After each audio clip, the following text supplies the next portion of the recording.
Bismillahirrahmanirrahim. Alhamdulillahilladzi qasamar rizqa wa qaddaral ajal. Walahul hamdu ala ma hasal.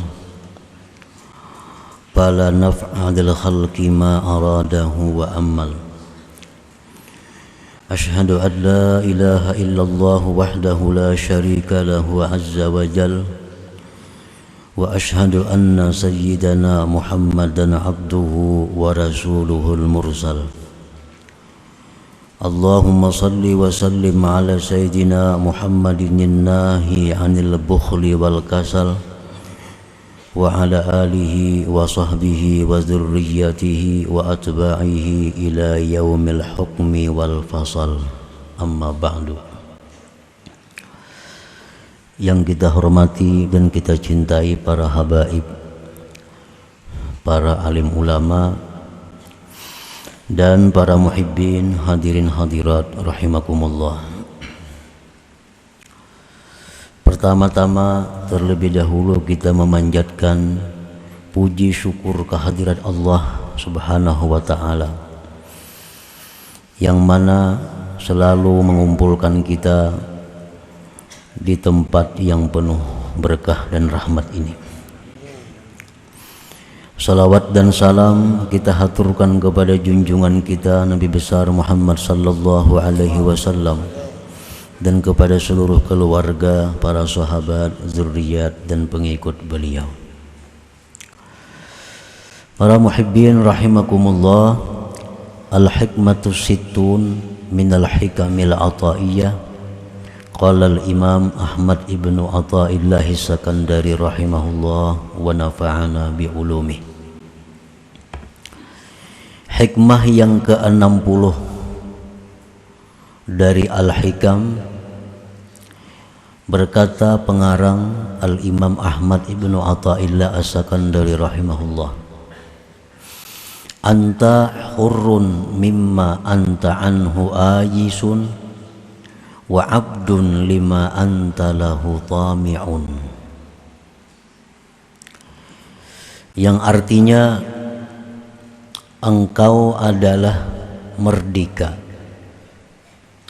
engkau bebas daripada sesuatu yang adalah engkau dari sesuatu itu tidak berhajat, tidak bergantung. Dan engkau adalah budak, engkau adalah budak bagi sesuatu yang adalah engkau bagi sesuatu itu mengingini atau tamak.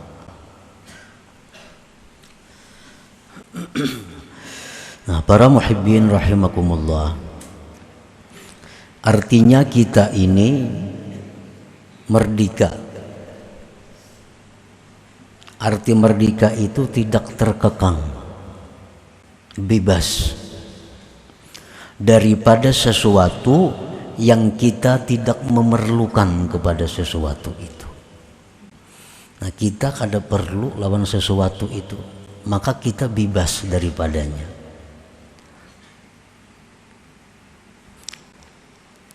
Dan kita menjadi budak bagi sesuatu yang kita ingini. Kita menjadi budak bagi sesuatu yang kita ingini. Kita ingin sesuatu, maka kita kejar sesuatu itu. Dan kita tunduk patuh kepada sesuatu yang kita ingini itu. Jadi orang yang tamak, maka dia merupakan budak bagi yang diingininya. Orang yang tamak dengan harta, dia budaknya harta. Siang malam, pagi sore, dia kejar harta itu. Orang yang tamak dengan jabatan, dengan kedudukan, siang malam dia kejar kedudukan itu sampai dia dapatkan kedudukan itu. Nah, itu adalah hambanya, budaknya kedudukan, budaknya harta. Para muhibbin rahimakumullah, ini hikmah yang ke-60 merupakan kesempurnaan dari hikmah yang ke-58, 59, dan ini yang 60, membicarakan tentang tamaknya kita. Tamak itu adalah sesuatu ketergantungan kepada selain Allah dan senang tenang dengan selain Allah, disebut tamak. Termasuk di dalamnya adalah rakus, tidak merasa cukup dengan yang telah diberikan oleh Allah Subhanahu wa ta'ala. Qala Nabi sallallahu alaihi wasallam, iyyakum wat tama' fa innahu faqrun hadir. Aku takuti kamu bersifat tamak, karena tamak itu adalah merupakan fakir yang ada. Bagaimanapun orang itu banyaknya punya harta, kalau dia masih tamak, dia itu sebenarnya adalah orang fakir. Dia itu sebenarnya orang yang fakir. Orang yang tidak mempunyai harta tetapi hatinya kaya, tetapi hatinya tidak tergantung kepada selain Allah, itulah yang disebut dengan ghinal qalbi, kayanya hati seseorang dari selain Allah Subhanahu wa ta'ala. Wa qala an-nabi sallallahu alaihi wasallam, man kanat niyyatuhul akhirah jama'allahu syamlah wa ja'ala ghinahu fi qalbih wa atathu dunya wa hiya ragimah wa man kanat niyyatuhu fid dunya farraqallahu alaihi amrah wa ja'ala faqrahu baina 'ainaihi wa lam ya'tihi minad dunya illa ma kutiba lahu. Rasulullah sallallahu alaihi wasallam bersabda, barang siapa mengingini akhirat,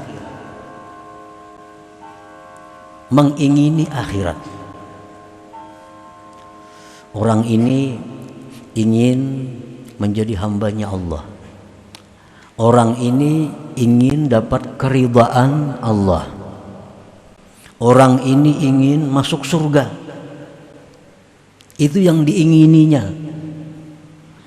maka Allah himpunkan baginya perkara yang tercerai-berai dan Allah jadikan kekayaannya di dalam hatinya, dan dunia akan datang kepada dia dalam keadaan menyerah dan hina.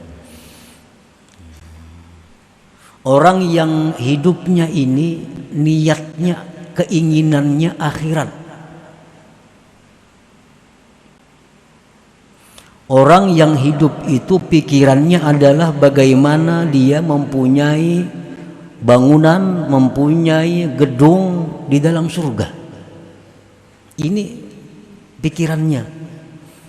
Orang ini berpikir, berkeinginan bagaimana caranya supaya aku punya gedung yang megah tapi di surga. Nah, itu pikirannya. Nah, orang ini akan didukung oleh Allah. Segala urusan-urusan yang tercerai-berai menjadi satu, menjadi mudah. Dan hatinya dikayakan oleh Allah. Dunia yang dijatahkan untuk dia akan datang hina, menyerah kepadanya. Dan barang siapa keinginannya itu pada dunia, nah orang ini hendak berisi rumah nang megah nang mewah tapi di dunia, hendak berisi kendaraan nang baik nang mewah tapi di dunia, hendak mempunyai kebun ternak nang banyak tapi di dunia, farraqallahu alaihi amrah, Allah cerai-beraikan atasnya urusannya. Dan Allah jadikan kepakiran di hadapan matanya, dan tidak datang kepadanya dunia kecuali yang sudah ditetapkan baginya. Jadi artinya orang-orang yang mengingini duniawi ini akan selalu sibuk karena urusannya tercerai-berai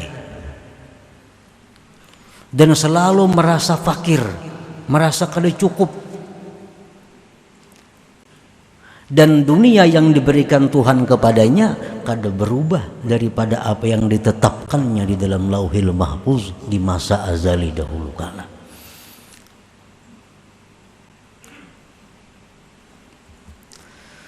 Nah, para muhibbin rahimakumullah.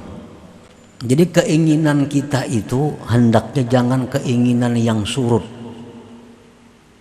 Jangan punya keinginan rendah. Kalau kita hendak kepingin punya gedung tapi di dunia, itu keinginan rendah. Yang kita ingini itu ya sesuatu yang murah. Yang kita ingini sesuatu yang binasa, yang hancur. Tapi kita tingkatkan keinginan kita itu kepada gedung-gedung yang di surga yang kita miliki. Mobil-mobil mewah di surga tapinya. Apabila kita demikian pikiran kita, demikian keinginan kita, dunia itu akan datang sendirinya kepada kita tanpa susah payah mencarinya. Nah, para muhibbin rahimakumullah. Qala Nabi sallallahu alaihi wasallam, man asbaha wad dunya akbaru hammi yulzimullah ta'ala qalbahu thalatha khisal. Hammun la yanqati'u abada wa syughlun la yatafarraju minhu abada wa faqrun la yablughu muntahahu abada. Rasulullah sallallahu alaihi wasallam bersabda, barang siapa berpagi-pagi dunia yang menyita pikirannya. Artinya orang ini bangun guring, nak imbas sembahyang subuh, itu sudah memikirkan tentang urusan-urusan duniawi, urusan-urusan yang kada dibawa mati artinya. Maka orang seperti ini Allah lazimkan di hatinya 3 perkara. 1, hammun la yanqati'u abada, kerisauan yang tidak putus selamanya. Yang kedua, kesibukan yang tidak pernah lapang dia daripadanya. Yang ketiga, kepakiran yang tidak ada ujung baginya selamanya. Nah, para muhibbin rahimakumullah. Jadi pagi hari nabai sukanan, bangun guring, imbas sembahyang subuh, itu waktu-waktu yang kita disuruh Allah untuk zikrullah. Waktu itu waktu yang disuruh Allah kita memikirkan akhirat. Ini waktu pagi, awal siang, awal hidup kita.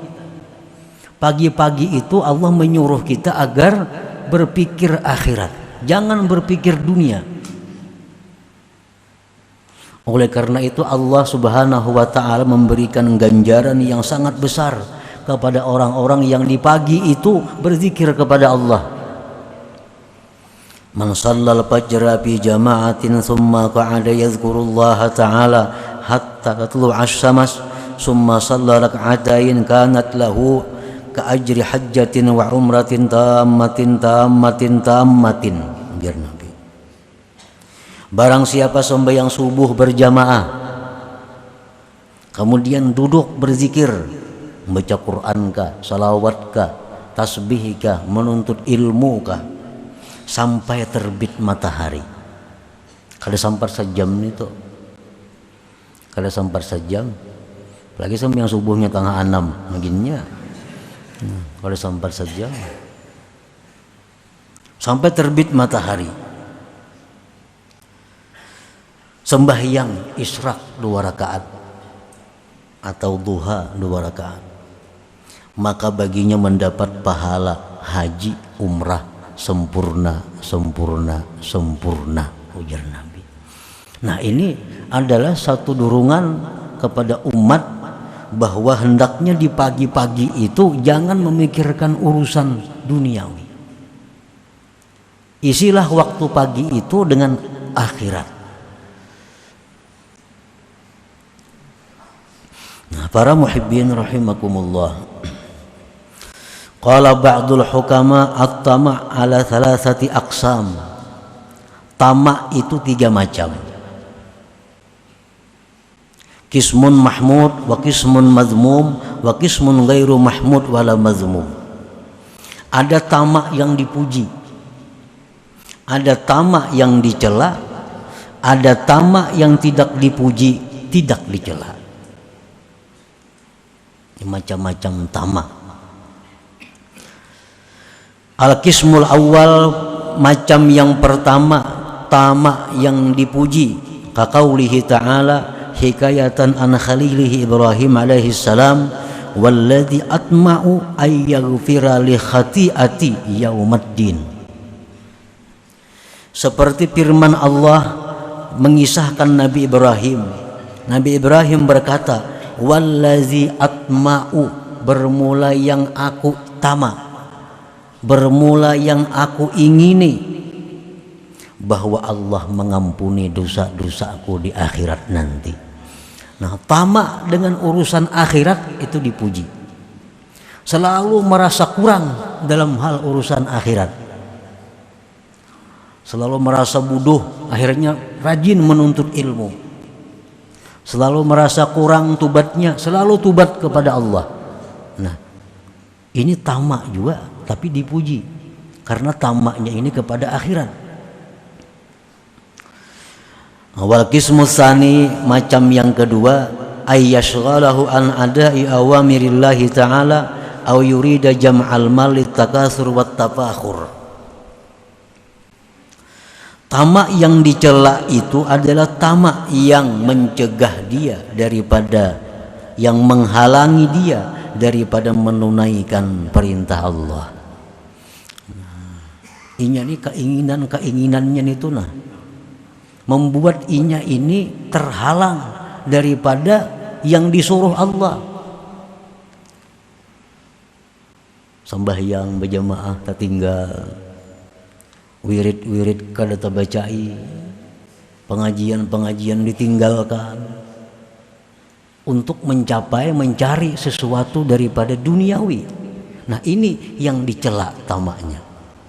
Tamak seperti ini yang dikatakan Imam Hasan Basri, halakuddin wa fasaduhu at-tama, binasanya agama seseorang itu berada pada tamak. Ini kalau urusan usahanya paling sulit meninggalkan usaha. Jakanya kawa kada beperayan. Tapi kalau urusan ibadah, nah itu kurang lebih. Urusan menuntut ilmu kurang lebih. Bila ada kepentingan lain, kepentingan usaha, ya kada usah sembahyang berjamaah, kada usah ke pengajian, karena ini ada urusan usaha. Nah, ini tamak yang dicela. Tamak ini yang merusak agama seseorang.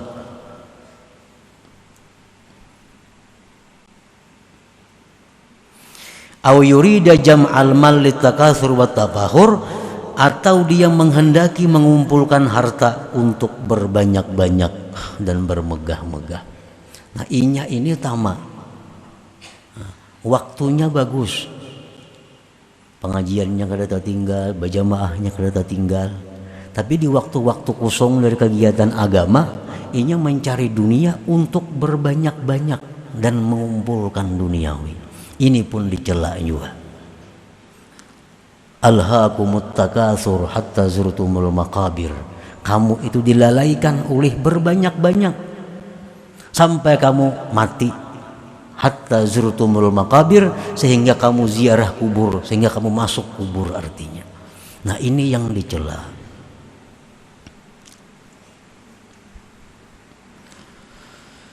Wal qismu tsalis, sebagian yang ketiga, dipuji kada, dicela kada. An la yatruka syai'an min an awamirillahi ta'ala wa la yurida bihi litakatsur wat tafakhur. Tamaknya seseorang itu kadang meninggalkan sesuatu dari yang disuruh Allah, dan dia kadang menghendaki berbanyak-banyak dan bermegah-megah. Ini orang, anjuran Allah, seruan Allah dipenuhinya, Dan inya pun berusaha kada untuk bermegah-megah, kada untuk menumpuk-numpuk kekayaan. Nah ini tamak juga, cuma tamak ini dipuji kada, dicela kada. Walakin tarkuhu afdal, tetapi meninggalkannya itu lebih afdal. Nah, para muhibbin rahimakumullah. Su'ila al-Ghazali hal yazidur rizqu bit talab wa hal yanqusu bi tarkit talab. Imam Al-Ghazali ditakuni, adakah berusaha itu menambah rezeki dan tidak berusaha itu mengurangi rezeki? Kalau kita berusaha, apakah itu menambah rezeki? Kalau kita kada berusaha, apakah itu mengurangi rezeki? Imam Ghazali menjawab, kalla, tidak, artinya tidak. Fa innahu maktubun fil lauhil mahfuz muqaddarun wa muaqqatun wa la tabdila li hukmillah wa la taghayyira li qismatihi wa kitabih. Karena rezeki itu sudah ditulis dalam lauhil mahfuz, ditakdirkan, diwaktukan, dan tidak ada yang bisa mengganti hukum Allah, dan tidak ada yang bisa merubah bagian yang dibagikan oleh Allah dan ketentuan Allah itu. Nah, para muhibbin rahimakumullah, jadi Allah misal membagi kita rezeki dalam satu minggu, diberi Tuhan kita rezeki misalnya sekian. Nah itu ada bisa dirubah, dikurang kada kawa, ditambah kada kawa. Tutup misalnya toko, kada mengurangi, karena isuk mungkin 2 kali lipat pada biasanya. Hari Jumat hari tutup berusaha, karena itu Sayyidul Ayyam, karena itu hari akhirat. Hari Jumat itu disebut hari akhirat. Kadang mengurangi rezeki, sedikit pun kadang mengurangi rezeki. Kalau kita percaya dengan apa yang ditentukan oleh Allah Subhanahu wa ta'ala. Nah, usaha kadang menambah rezeki, kadang berusaha kadang mengurangi rezeki. Lalu apa gunanya Allah menyuruh berusaha? Apa gunanya? Ya ayyuhalladzina amanu idza fantashiru fil ardi fa idza qudis shalah fantashiru fil ardi wabtaghu min fadlillah. Bila selesai sembahyang, fantashiru, bertebaranlah kamu di muka bumi, wabtaghu min fadlillah, cari anugerah Allah. Kan itu usaha. Allah menyuruh berusaha. Nah, sedangkan usaha kadang mempengaruhi dengan jatah rezeki kita. Apa gunanya berusaha? Nah, usaha itu kita disuruh oleh Allah litarattu bil iqab was sawab, untuk menimbulkan siksa dan pahala. Ada orang berusaha, usahanya baik, usahanya jujur, kadang melalaikan perintah Allah. Nah, ini usahanya jadi pahala. Pedagang-pedagang yang jujur itu hari kiamat dihalau wajahnya seperti bulan purnama. Nah, jadi Allah menyuruh berusaha itu hanya untuk menimbulkan pahala bagi yang usahanya baik, usahanya jujur, dan hanya untuk membuat siksa kepada mereka yang usahanya salah, usahanya melalaikan hukum Allah. Nah, jadi usaha kada berfungsi. Orang yang berusaha dengan baik, dengan jujur, pahala fisabilillah. Orang yang usahanya salah, usahanya melanggar hukum Allah, fisabilil syaitan, di jalan syaitan. Jadi usaha itu hanya untuk menimbulkan pahala atau dosa. Nah, kita hari ini berusaha, kita ke pasar, buka toko, bisa dosa yang kita dapat, bisa pahala, tergantung keadaan. Kalau orang hari ini berusaha dengan tujuan bahwa keuntungan hari ini akan kunafkahkan kepada keluarga, membantu orang-orang sakit untuk sabilillah, maka usahanya itu di jalan Allah. Kalau orang berusaha hari ini buka toko dengan niat keuntungannya untuk menambah harta, untuk memperbanyak harta, maka usahanya itu bisa diri syaitan, jalan syaitan. Nah, jadi usaha kadang mempengaruhi dengan kurang tambahnya rezeki itu. Cuma yang usaha itu bisa menimbulkan pahala, bisa menimbulkan dosa.